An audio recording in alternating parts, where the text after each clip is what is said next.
Jurek shot me a quick glance, his face tight with worry. I don't know all the details, but whatever it is, it's not something they've shared with the public. Not something they've even shared with me. He paused, the weight of his words hanging between us.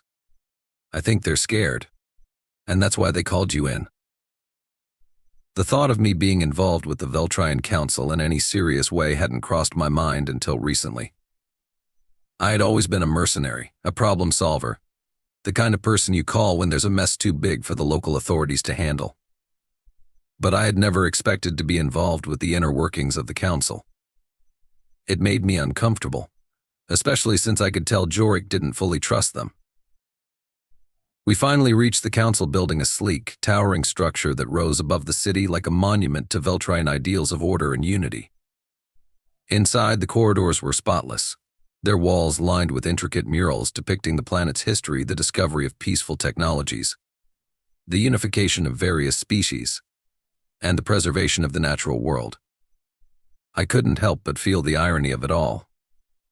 The council had built a perfect world, but even here, in the heart of their great achievement, something had gone terribly wrong.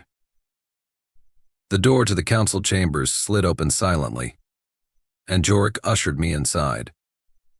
The room was large, with a high ceiling that seemed to stretch endlessly upward.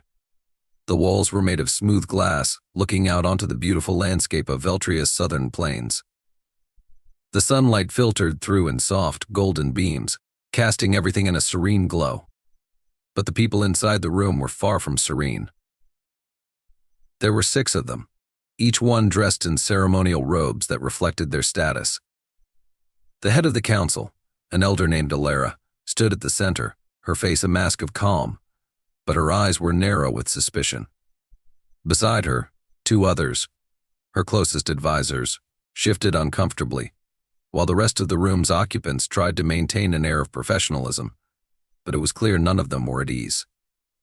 And why should they be? Their perfect world had just been cracked wide open, and a stranger with the skills to tear it apart had arrived at their doorstep. Jurek Alara greeted, her voice as smooth and practiced as always, but there was a note of tension underneath.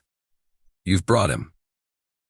I nodded slowly, unsure of what was expected of me. Alara's eyes flicked to me briefly, then back to Jurek, as if deciding whether to address me directly. She seemed composed, but the subtle tightness of her posture betrayed the unease that rippled beneath the surface. I'm not sure how much you know. She began, turning to face us both, but we have a serious problem. The man you saw earlier, the one you're calling a Deathworlder, he's not here by accident. He's been tracking something we should have kept hidden. But we didn't. And now we're facing the consequences. What exactly are we facing? I asked, trying to keep my voice steady. The room's oppressive atmosphere was starting to suffocate me, and I needed clarity. Alara exhaled, a slow, deliberate breath. She looked at her advisors, and for a moment I thought she might not answer. But then she spoke, her voice low and steady. The council has been hiding something dangerous. And that man. She paused, her gaze flicking briefly toward the window, her expression hardening. He's here because he knows. He's here because he's the only one capable of stopping what we've set in motion. I felt a chill run down my spine. Whatever this was, it was far beyond the simple threats the Veltrians had dealt with before. This was something else entirely, something dangerous. Tell me everything, I said. I don't have time to dance around this. Alara's gaze turned sharp. It's a weapon, she said simply. A biological weapon we created. A weapon that has the potential to destroy everything. A cold knot twisted in my gut. A weapon. This wasn't just a mission. It was a race against something far more terrifying than anything I'd imagined. And the stranger, this Deathworlder, was the only person who could stop it. The weight of Alara's words hung heavy in the room, almost suffocating. A biological weapon. The very phrase sent a ripple of shock through me, as if the floor beneath me had shifted. I glanced around the council chamber at the faces of the Veltrians, pale, composed on the outside, but their eyes betrayed them. Fear. The kind that only comes when you realize that your own creation might be the end of you, was written in their faces. Ilera had spoken of the weapon as if it were something theoretical, a distant mistake. But the more I thought about it, the more I understood the severity of the situation. A weapon like that wasn't just a failure, it was an extinction event. The Veltrians had crafted something that could erase entire ecosystems. They'd unleashed something with the power to unravel everything they had worked so hard to build. Why keep this secret, I asked, my voice cutting through the tension. Why didn't the public know? Why didn't anyone know? Ilera's eyes flicked to one of her advisors, who shifted uncomfortably before answering. The council believed it was contained. The project was intended to be a defensive measure, a way to ensure that Veltria would never be vulnerable to external threats. We never imagined the potential for it to escape. I leaned forward, trying to process the gravity of their words.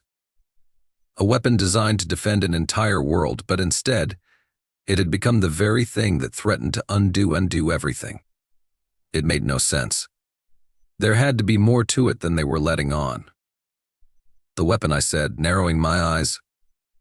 It's still out there, isn't it? The Deathworlder, he's come to stop it. Ilera nodded, her gaze darkening. He is. The mercenaries who have been trying to steal it, who have been after the weapon since it was first activated, they are not the only threat. It has evolved. What was once a controllable strain has become something else entirely.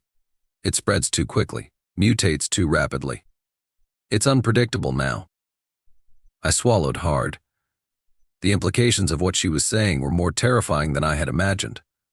A biological weapon that could change, adapt, and multiply without any external controls. It sounded like something straight out of a nightmare. If it got out into the wider galaxy, if it spread beyond Veltria, there was no telling how much damage it could cause. But why send a Deathworlder, I asked, more to myself than anyone else. Why him?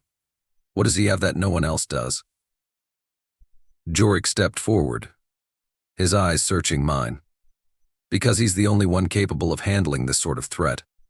The mercenaries may have their weapons, their technology, but they can't fight something like this. Not the way he can. I still didn't understand. It wasn't just about survival, it was about facing something so alien, so terrifying, that even the most advanced weapons in the galaxy couldn't stop it. If a mercenary could be outclassed by the situation, I was starting to grasp why the Veltrians had sought out this Deathworlder. Ilera continued, her voice steady but laced with something darker. His planet Earth is one of the most hostile worlds in the galaxy. Their ecosystems are brutal, and their species have adapted to survive things we can't even imagine. The man you saw earlier? His name is Garen. He's been to places where survival is not guaranteed. He knows how to handle threats that are beyond comprehension. If anyone can stop this, it's him. I was still processing this when Jorik spoke again. His voice filled with an unsettling edge. But he's not here to help because he cares about Veltria. He's here because the weapon, the virus, has started to spread. And once it reaches certain thresholds, it won't matter where it is. It'll be uncontrollable. It's already too late to contain it. We need him to finish what we started. I shook my head. And you think he's going to help? This man, you really expect him to just come in, save the day, and then leave? Ilera's gaze softened for a moment, and she seemed to consider my words. He's not here for us. He's here because this is the only way to stop something that could spread to his own world. He might be a mercenary, but he's not stupid. He knows what's at stake. I felt a pang of something that wasn't quite guilt, but more like realization. This wasn't about Veltria, or even about the galaxy at large. This was about survival on a level so personal that it transcended politics or even species. Garen's world Earth was in danger now. If this virus spread beyond Veltria's controlled environment, it would reach every inhabited planet in the system. And Earth wasn't immune. The weight of it sank in, And suddenly this mission became something far bigger than just stopping a rogue weapon. It was about stopping the first domino in a chain that could wipe out entire civilizations. "Where is he now?" I asked, my voice steady despite the storm of thoughts racing through my head. Alara nodded toward a side door. "He's waiting for you. He's been briefed on the situation. But I think he's already made up his mind about what comes next." I could feel the weight of the decision pressing down on me. Garen wasn't just here to deal with a rogue mercenary force. He was here to confront a threat so massive, so devastating, that it felt like the entire galaxy was balancing on the edge of a knife. Whatever came next, it wasn't going to be easy. But one thing was certain: I was in this now, whether I liked it or not. And it was a job too big for anyone but a Deathworlder to handle. We were led down a narrow corridor, the soft hum of the council building's energy systems vibrating through the walls. The further we went, the quieter it became, and I could feel the weight of the silence pressing in on me. Jorik was ahead, moving quickly, as though he had somewhere else to be, somewhere far more important than here. The kind of place where answers weren't hidden behind glass walls and guarded by carefully rehearsed speeches. As we reached the end of the hallway, Jorik stopped and gestured toward a door that slid open silently, revealing a stark, utilitarian room. It was starkly different from the rest of the council building: no windows, no murals, no grandeur. Just concrete floors and a few pieces of sterile furniture. The room was cold, the air dry and harsh, like they'd been trying to sanitize it of every unnecessary distraction. At the center of it, leaning against a metal table, was Garen. He was everything I'd expected. Tall, broad-shouldered, his face etched with the kind of weariness that came from having lived 1,000 lifetimes in places most people couldn't even dream of. His skin was pale, weathered, and his short cropped hair was the color of ash. His eyes, cold and watchful, scanned us as we entered, but he didn't move. He didn't acknowledge us right away. The room felt like a pressure chamber, each second passing under the weight of unspoken understanding. This wasn't a man who needed to say anything to command your attention. His presence was enough. "Garen," Jorik said, his voice tight. "We've told you what you need to know." Garen's eyes shifted to Jorik for a moment, then to me. There was no warmth, no greeting. Just that silent evaluation. I could almost feel him sizing me up, weighing whether I was an ally or a potential threat. For a brief second, I thought I might be asked to leave, but then his gaze softened just a fraction, enough for me to catch it before he returned to his usual stoic mask. "You've told me a lot," Garen said, his voice rough but controlled. It had a grit to it, like he'd been through too many battles to worry about appearances. "But what's the catch? What's really going on here?" His question cut through the tension in the room like a blade, and I could see Jorik hesitate. This wasn't part of the plan. I had a feeling Garen had already figured out the truth long before we'd gotten here. "Alara wasn't completely honest with you," I said, my voice steady. Garen turned his gaze back to me, his blue eyes sharp, assessing. "She told you about the virus. But she didn't tell you that it's already mutated beyond their control. This thing, it's evolving faster than they can even track it." Garen's expression didn't change, but I could see the wheels turning in his mind. He wasn't the type to get rattled by a problem that seemed too big. I could tell that from the way he moved, the way he carried himself. The kind of person who'd stared death in the face more times than he could count and kept walking. "Why does that matter to me?" he asked. His gaze flicked to Jorik. "I didn't come here to be some hired gun for Veltria. I don't care about your planet, or your politics. I care about stopping this thing from spreading." "We're all in this together," I said, trying to keep the frustration out of my voice. "Veltria isn't your problem yet. But this virus, it doesn't care about borders. It doesn't care who's in charge. It'll wipe out everything, including Earth." At the mention of Earth, Garen's eyes narrowed, just a flicker of emotion passing through them. It was brief, but it was enough for me to see that this wasn't just some detached mercenary in front of me. The stakes were personal for him. I could tell this wasn't just a job, this was about his own world now. "I'm listening," he said, straightening from the table. The way he moved was purposeful, as if every motion had been practiced 1,000 times. He wasn't intimidated by the room, by the Veltrians, by anything. He was already thinking steps ahead. "You say this virus is mutating. How bad is it?" "It's already bad," Jorik answered. He didn't meet Garen's eyes, his voice hesitant. "We've lost control of the initial containment zone. It's spreading. But we can't track it anymore. The mutations are happening too quickly, and we don't have the technology to stop it." I could hear the quiet admission in Jorik's voice, the fear beneath the words. These were the people who had built Veltria into a utopia, who had made a perfect society. And yet, here they were helpless in the face of their own creation. It was clear now that they had underestimated the threat. They had underestimated just how far a bioweapon could go, and how quickly something like this could spiral out of control. Garen straightened up fully now, his body tense with something more than just readiness. It was a quiet, controlled anger. "So what am I supposed to do about it?" His eyes were fixed on Jorik, then flicked back to me. "You want me to go into a containment zone and fight a biological weapon that's already out of your hands?" The room fell silent, the weight of the question hanging in the air. The tension between us was palpable. I could see it now, more clearly than before. Garen wasn't here just for the money, or out of some sense of duty. This was a man who had seen the worst the universe had to offer, and he wasn't afraid of it. What he feared was failure to stop something that could spread to his world, his people, to everything he cared about. I met his gaze, knowing what I had to say next. "If we don't stop this, Veltria will fall, and then Earth will be next. You can't let this thing spread." Garen nodded slowly, his face unreadable, but the tension in his shoulders eased just a fraction.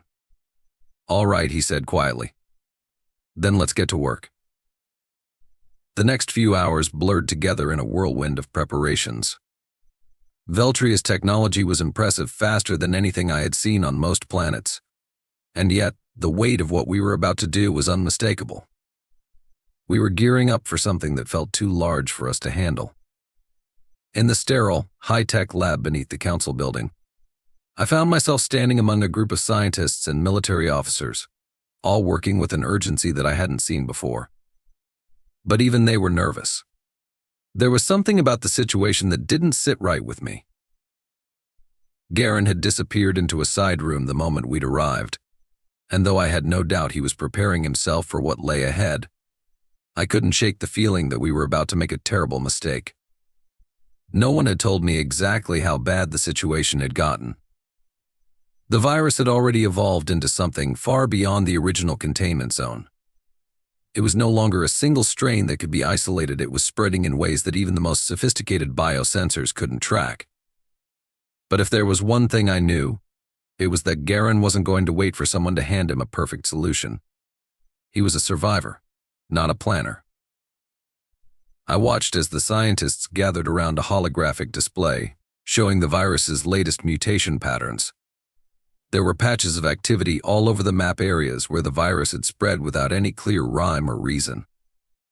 Some of the mutations were benign, but the majority weren't.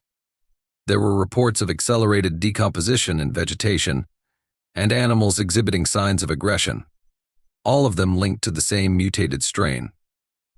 It was worse than anyone had predicted, and the virus was only getting smarter. "We can't keep up with it," one of the scientists muttered, rubbing his eyes in frustration. "We're losing ground." Another officer, a young woman with a cold, sharp gaze, stood nearby, arms crossed tightly. "We need to stop it now. If we don't contain the primary outbreak site, we risk losing everything. Once it hits critical mass, we won't be able to fight it." Garen stepped into the room then, his face impassive as he took in the situation. He didn't speak, but his presence was enough to command the attention of everyone in the room. His eyes scanned the data with the same cold efficiency he'd used when sizing up the council chamber, but unlike the scientists, he wasn't looking for solutions in the numbers. He was already thinking about how to deal with it on the ground. "We're not going to contain it," Garen finally said, his voice quiet but steady. "Not with sensors, not with drones, not with any of this." He waved a hand at the holographic maps. "This thing's already out of control. We'll have to fight it at its source. And that means getting close." The officers and scientists exchanged uneasy glances, but no one challenged him. Garen wasn't like anyone they'd dealt with before. His world was one where fighting and surviving were part of daily life. A place where only the toughest made it through. "What do you need?" I asked, my voice rough with a mix of fatigue and the growing sense of dread in my gut. Garen didn't answer right away, his eyes narrowing as he scanned the room. He was calculating, taking inventory of everything around him, and I had a feeling he wasn't just thinking about weapons. He was thinking about how to survive in an environment that was already hostile, where every step forward could be a step into an ambush. "I need access to the containment zone," Garen said after a beat.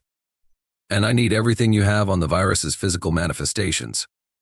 I'll need a sample, something I can test on the fly." One of the scientists, an older man with glasses perched on the edge of his nose, nodded. "We can provide that, but the containment area is heavily guarded. We've set up a perimeter to try and slow its spread. Slowing it down isn't enough. We need to stop it." "I'm not here to babysit your perimeter," Garen replied, his tone harsh now. "Tell me where it's spreading the fastest. You're not alone, Dot." I stopped dead in my tracks, rifle at the ready. The air felt heavier now, charged, as though the atmosphere had thickened around me. I looked around again, this time more deliberately, but still, there was nothing. No signs of life, no figures moving through the dark. I felt the pulse of fear, sharp and sudden. It wasn't just paranoia. It wasn't just the silence, the isolation. Something was out there, and it wasn't human. My mind raced, trying to process the implications. My heart hammered in my chest. I wasn't just alone out here, I was being hunted. The feeling intensified as I moved forward, a constant pressure in my chest that only grew heavier with each step. The whispers never stopped. They echoed in my mind, a chorus of voices, soft and insistent. "They are watching, Dot. They know you, Dot. You can't hide, Dot."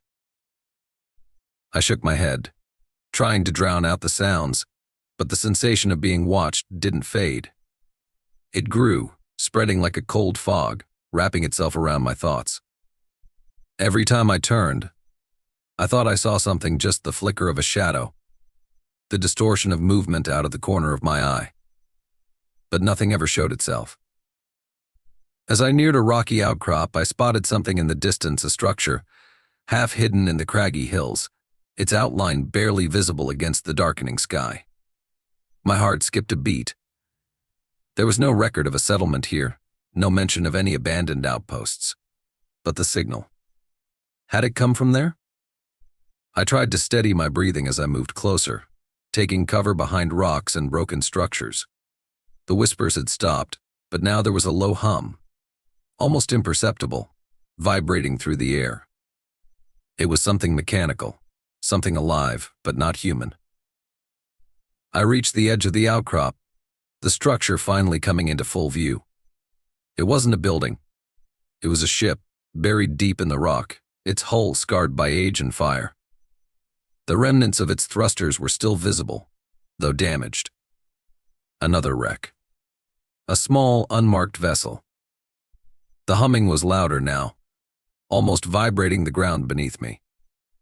I cautiously approached, rifle raised. The darkness felt heavier here, the moon's cold light swallowed up by the shadow of the ship. I couldn't see any bodies, no signs of recent life.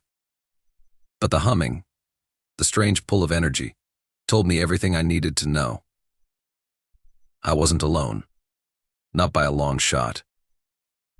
The moment I stepped closer, I knew I had made a mistake, The whispers came again, clearer now, sharper. They weren't just in my mind anymore. They were real. And the ship, the wreckage, it wasn't just a ruin. It was a trap. And I had walked right into it. The moment the whispers surged again, I knew it wasn't my mind playing tricks. This wasn't just the static of isolation or the echoes of a nightmare. The voices were real. They moved through the air like a pulse, a vibration, an energy I could feel in my bones. My heart raced as I backed away, instinctually retreating from the wreckage of the ship. But I was too late. The shadow in the corner of my vision snapped into focus. It was standing there, tall, thin, shimmering in the low light. The shape was humanoid, but not quite human. Its skin gleamed like polished metal, with dark veins running across its limbs, pulsing faintly. Its eyes were the most disturbing part. Hollow, glowing with an eerie yellow light that seemed to pierce through the darkness, locking onto mine with an unnerving intensity. I froze. My rifle was still in my hands, but it felt useless now. No weapon would help me if I didn't understand what I was facing. The creature didn't move, just stared, its head tilting slightly as if observing me like a specimen in a lab. The air felt heavier, pressing in on me. The whispers grew louder, becoming coherent, forming words. "You are not alone, Dot." The words sent a shiver down my spine. I didn't know if the creature had spoken, or if the words had just been carried by the strange energy around us. But the meaning was clear. It knew me. It had always known me. I tightened my grip on my rifle and took a cautious step back, but the creature's eyes followed my movement. It wasn't threatening, not yet, but it was patient. Like a predator waiting for its prey to make the first move. And I was the prey. I could feel it in my gut. The air around me began to distort, shimmering as though reality itself was warping. My vision blurred at the edges, and the buzzing in my ears intensified. The creature didn't speak again, but I heard it all the same. The whispers filled my mind like a torrent, like 1,000 voices clamoring to be heard, all at once. They weren't just speaking to me, they were inside me, reaching into my thoughts, pulling at the threads of my identity. "We are you, Dot."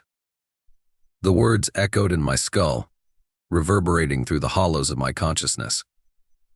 My breath came in short gasps, my mind swimming with confusion. I wasn't sure what was happening, but I knew one thing: this creature, wasn't just some alien invader. It was me. It was human. Or had been once. The realization hit me like a ton of bricks. The more I focused on it, the clearer it became. The creature wasn't just a predator. It was a twisted reflection of humanity, a distorted version of what we had become. A part of me. Part of something that had once been human, but had evolved or mutated into something else. And I was connected to it. The whispers were the proof. The pull I felt towards it was the proof. I staggered back, panic surging through me, but I couldn't look away. My head spun, and I pressed my hands to my temples, trying to block out the relentless voices that clawed at my mind. "You are us. We are you, Dot." It wasn't just the creature speaking anymore. It was the entire presence, the entity that surrounded me, filling the air with its weight. This was no longer an isolated, hostile force. It was a part of me, of every human who had ever been on this planet. Every soldier, every lost soul who had been altered by whatever had happened here. We were connected like the tendrils of some alien organism spreading throughout the fabric of humanity. I couldn't escape it. No matter how far I ran, no matter how much I tried to fight, this connection was inescapable. I lowered my rifle slowly, the realization crashing over me like a wave. My chest tightened, and my breath grew shallow. The creature didn't move. It didn't need to. It had already won. "You are alone, Dot." The words weren't cruel, but they carried a devastating finality. I wasn't alone in the sense that I was the last of humanity. I wasn't alone because there was no one else. I was alone because there was no longer any distinction between me and the monsters.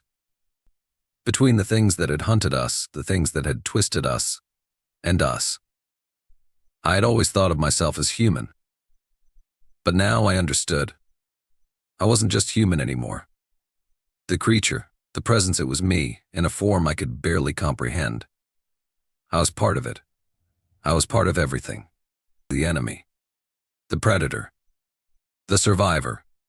We had all been infected, corrupted by whatever had gone wrong here. And I was no different. For the first time since I crashed on this forsaken moon, I felt the weight of that truth settle in my bones. I wasn't just fighting to survive.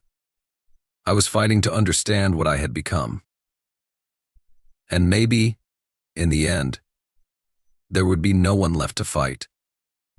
I didn't know how long I stood there, staring at the creature or at myself, depending on how you looked at it. The whispers had stopped, but the hum in the air was still there, vibrating through my entire body. I could feel it in my teeth, in my bones. It was like the moon itself was alive, resonating with a frequency I couldn't escape. Every breath felt heavier, like I was breathing in something thick and suffocating. I wanted to run. I wanted to turn my back on it, on the thing I was becoming. But my legs wouldn't move. Fear held me in place, and the realization that it wasn't fear alone that was stopping me, it was something else, something inside me that wanted to stay, to understand, to accept. I was being pulled toward it, just as I had been pulled to the wreckage of the Resurgence and the strange ship beneath the rocks. You are US. The words came again, not spoken aloud, but whispered directly into my mind. I could feel the presence, like 1,000 thoughts intertwining, wrapping themselves around my consciousness. It wasn't a voice, not a singular entity speaking, it was a collective, a gestalt. The echo of everything that had ever been here. Every human, every soldier, every piece of technology that had been absorbed into this place. This was no longer just a creature or a force. This was an accumulation of everything that had been, everything that had ever touched this moon. I fought to regain control of my own thoughts, to break free of the pull, but it was getting harder. My grip on my rifle was slipping, the weapon suddenly feeling like a foreign object in my hands. It wasn't just my body that was changing. The thing that I had become or had been infected by was seeping into my very thoughts, into my perception of what was real. My vision blurred, and the landscape around me seemed to twist, the rocks and the sky melting into strange, organic shapes. The outlines of the ship, the jagged lines of the terrain began to pulse and shift. I wasn't looking at a moon anymore. I was looking at a living organism. The ground beneath my feet hummed with life, with intent. There was no escape. I stumbled backward, disoriented, but the ground seemed to tilt with me, as though it was responding to my movements. The air thickened again, and I could feel it in my lungs, the presence creeping into every fiber of my being. You can't hide from us. You can't run, Dot. The words burned through me. It wasn't an order. It was an inevitability. There was no running. There was no escape. The moment I stepped onto this moon, the moment I connected to the distress signal, I had already sealed my fate. The transformation was happening, whether I accepted it or not. I was no longer just an observer. I was part of this. My heart hammered in my chest as I realized that every piece of me, my thoughts, my memories, my identity was being slowly unraveled and rewritten by something far older and more powerful than me. I was becoming it. I glanced at the wreckage of the Resurgence, and for the first time I didn't see the twisted remnants of a failed mission. I saw the memory of it. It wasn't a ship that had crashed here, it was an artifact, a relic of a past now consumed.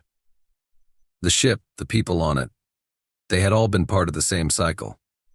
We had all been part of it. And now there was no dividing line, no separation between what was human and what had become.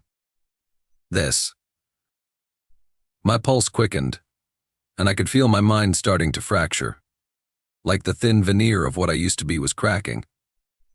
The part of me that was still human, that still clung to the illusion of being an individual, fought against the tide of us, the collective, the thing I had become. It was futile.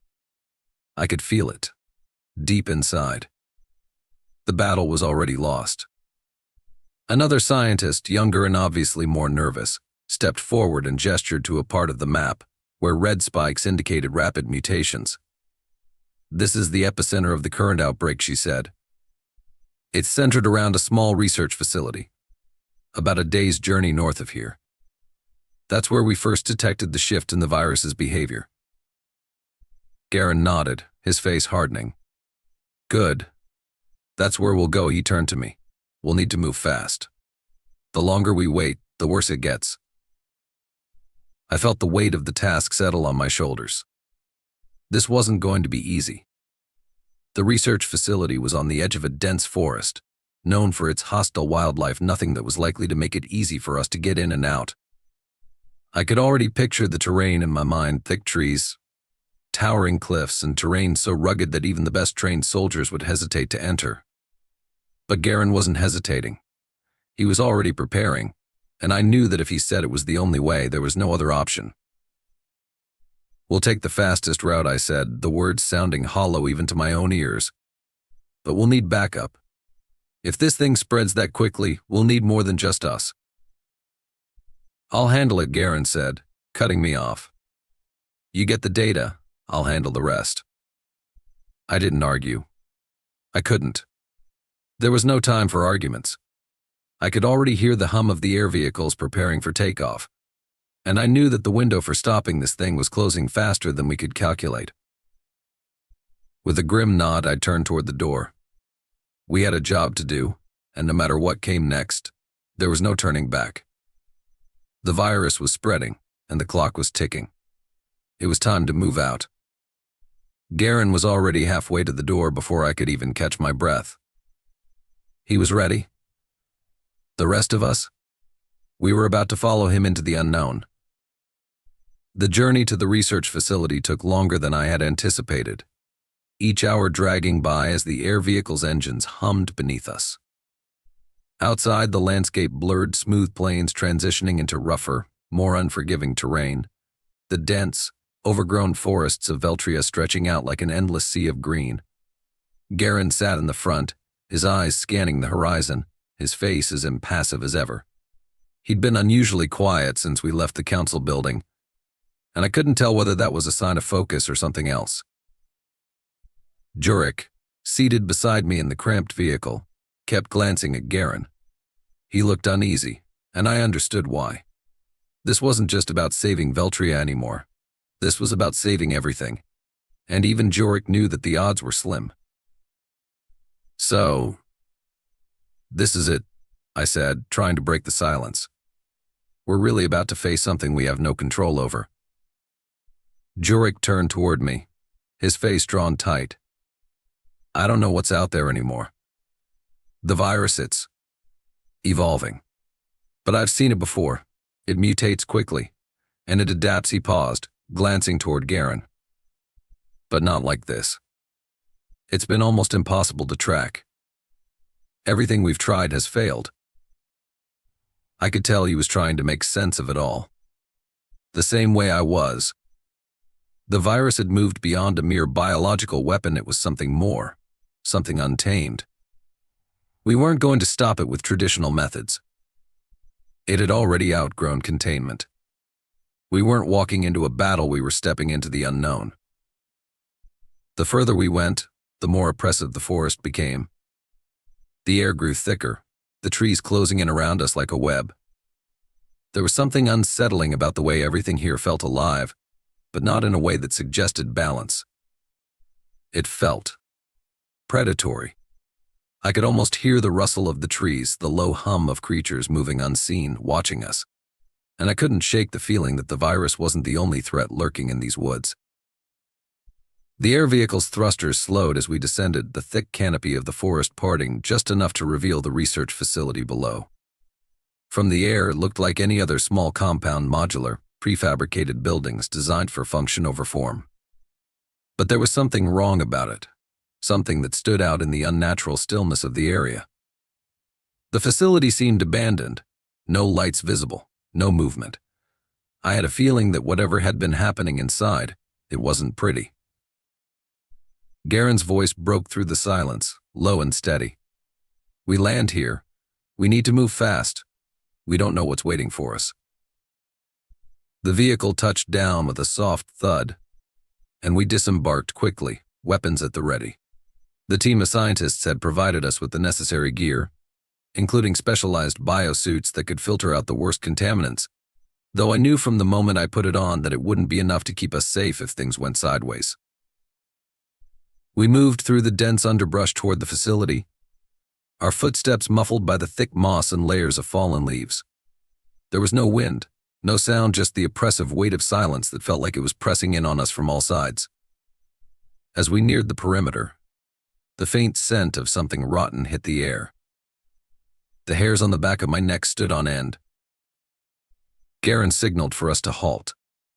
His eyes flicked back toward the trees, scanning for movement, and his hand went to the rifle slung across his back. He was more alert than I had ever seen him, every muscle in his body coiled with readiness. "This place isn't right," he murmured, more to himself than to us. He started moving again, a little faster this time, his eyes never leaving the facility. I followed, my pulse quickening, instinct screaming that this wasn't just an abandoned lab. Whatever had been here, whatever was still here, wasn't something we could easily deal with. When we reached the outer perimeter of the facility, Garen crouched down, inspecting the ground. His face tightened when he saw the sign's broken fencing, footprints leading in and out, and the unmistakable traces of blood. "Mercenaries," he muttered under his breath. "They've been here." "Can we go in?" I asked, keeping my voice low. "We'll have to," Garen replied, his tone grim. "But we can't waste time. The virus is here, and it's not going to wait for us to figure out what happened." We moved quickly, bypassing the broken security systems and slipping into the facility's shadowy halls. The stench of decay grew stronger as we made our way through the darkened corridors. There were signs of a struggle, broken equipment, overturned chairs, bloodstains on the walls. It didn't take much to realize that whoever had been here before us hadn't made it out. In the center of the facility, we found what we were looking for, or what we thought we were. A containment unit, still sealed, with glass windows that had been cracked from the inside. There was something moving inside, something alive, and it wasn't human. A low growl echoed through the chamber, a deep, guttural sound that made my blood run cold. Through the broken glass, I could see something large, its body twisted in ways that made it impossible to identify. But the red glow in its eyes was unmistakable. The virus hadn't just mutated the plants and animals here, it had turned them into something else entirely. "We need to get out," I said quickly. But my voice was drowned out by another roar, a high-pitched, shrieking sound that seemed to reverberate through the walls. Garen didn't hesitate. "No, we finish this now." We had no choice. We had come too far to turn back. And as the creature inside the containment chamber slammed its massive body against the glass, splintering it further, I knew this wasn't going to be a simple mission anymore. The virus wasn't just a biological weapon. It was a new kind of predator, and we were about to become its prey. Garen raised his rifle, his face set in grim determination.